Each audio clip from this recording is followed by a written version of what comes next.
What are the 5 best TV shows that you're not watching? Well, that's a great question. Not really a question though, because I already know what I'm going to tell you.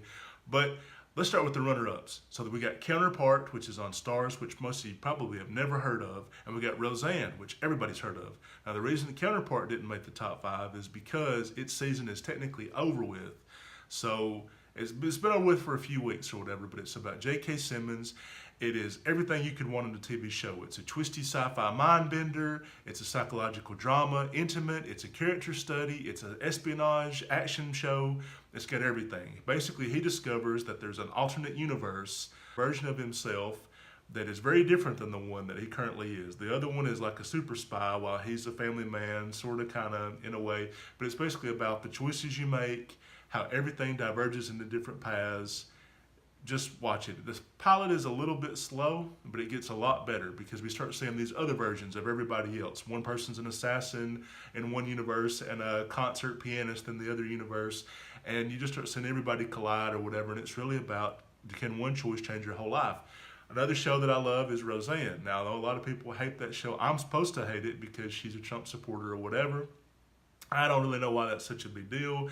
You know, Kanye West and Roseanne and people like that, do we really look for them for our political advice? Like, is anybody like, I wonder what they've got to say about politics? I don't think we really look at them as the most mentally stable people.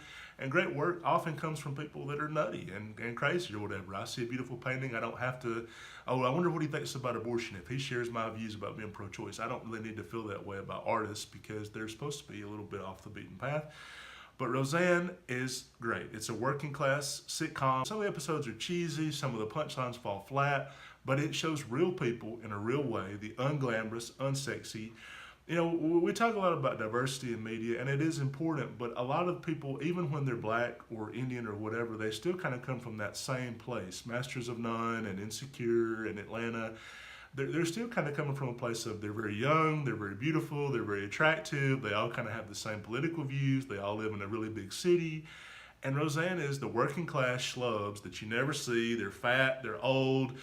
Dan and Roseanne got knee problems, they take painkillers, they've got all this shit going on, they're constantly broke and impoverished. And you see those people never, almost, in it, especially in comedy shows where everybody's kind of in that same, oh, we're all New Yorkers and we're single and we're attractive and we make money that falls from trees and you never see us really work for it. And they're just so different from that. And because of that reason, you're going to learn a lot by watching that show. And it's not really political necessarily. There's a lot of episodes that have nothing to do with that, but you're still seeing kind of what the sitcoms used to be, which is clashes of politics, personalities, different types of people coming together because families are not all the same. They're not all uniform, especially white families where half of them might love Trump and half of them might hate him, you know. And they really get into that divide and that conflict, which I have to say is in my own family a little bit. So it's interesting in that way. Now that we've got the preamble out of the way, let's talk about the 5 shows that are actually on TV right now that you can watch and enjoy. I say number 5 is McMafia, which is a show that I don't quite love because it's a little stale. It's still got that BBC influence, which is that it moves pretty slow and the characters are a little bit shallow. They're not as interesting as they should be, but it's about the Russian mafia, the conflict between people that have moved elsewhere, like people that live in Israel and London, and then the old guard that still lives in Russia or whatever, and some of those hitting into conflicts. Number 4 is Final Space, which is hilarious. It's a great comedy show, but it's also a sci-fi show. I mean, it's basically if you combined, you know, Star Wars with Spaceballs. I mean, it's both a parody of its genre that it's in and also a faithful adaptation of it. I mean, you've got this guy who's a prisoner and he becomes friends with an alien that's a super weapon and all these chases and hunts. I mean, it blends genres and jumps back and forth better than any other show. It's also animated, which I don't watch a lot of animated series. I haven't watched one regularly since Archer's probably 3rd or 4th season or so. So there's that. So that's different. That's kind of programming.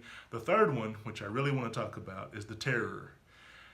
This show is fantastic. It's on AMC. It's about these 2 boats that get stuck in the ice, and they're stuck there in the Arctic Passage in the 1800s. It's a historical show. It's survivalist horror. A polar bear that they think is a polar bear that we kind of know is more like some kind of demon from hell. It's really a beast that is stalking them for personal reasons, is out there.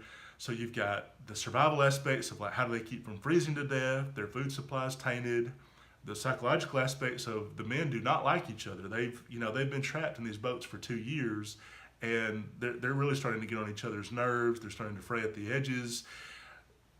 We're all the way on the seventh episode before we start seeing, some things go sideways or whatever. There's only 2 episodes left. They've had eight episodes so far. There'll be 2 left. But I'm riveted. I'm hooked on this show like nothing else. Get yourself a nice bowl of hot chili or a beef stew or something like that. Put a blanket over yourself. Watch it at night with like lamps or something, like make low lighting, and you're going to be into it, I promise you.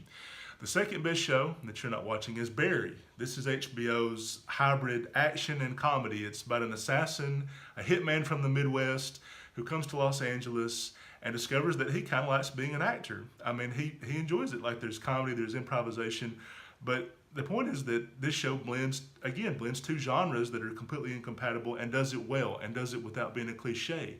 You think, okay, this will be like a thin sketch premise or something. It's got Bill Hader from Saturday Night Live, but he's surprisingly excellent in this role. I mean, not surprisingly. Bill Hader's been great in a lot of stuff, but he's the straight man, really. He's not the goofball. He's got PTSD.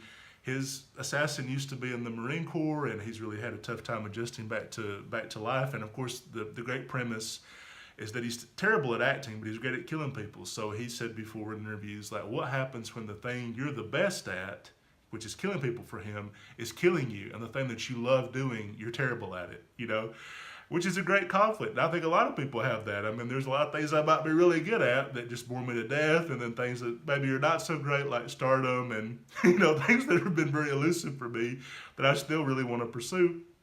So watch Barry, you'll love it.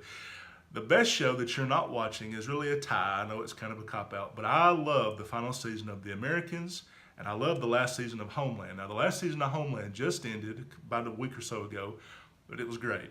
It had everything that you could want in a series, and what I hate about Homeland is the better it's gotten, the less people are paying any attention to it. Most people quit watching after the 3rd season, but it's gotten so much better since then. Season 4, which was set in Pakistan and Afghanistan, was fantastic. Season 5, which was set in Germany and dealt with terrorism. The last season, which was all about like the parallax view kind of, view of the world, which is a president that's taken over and the intelligence agencies can't stand her and they don't want her to take over. So I think they kind of set that up as a Hillary versus the intel agencies thing, but it wound up being great for Trump because it was the same conflict.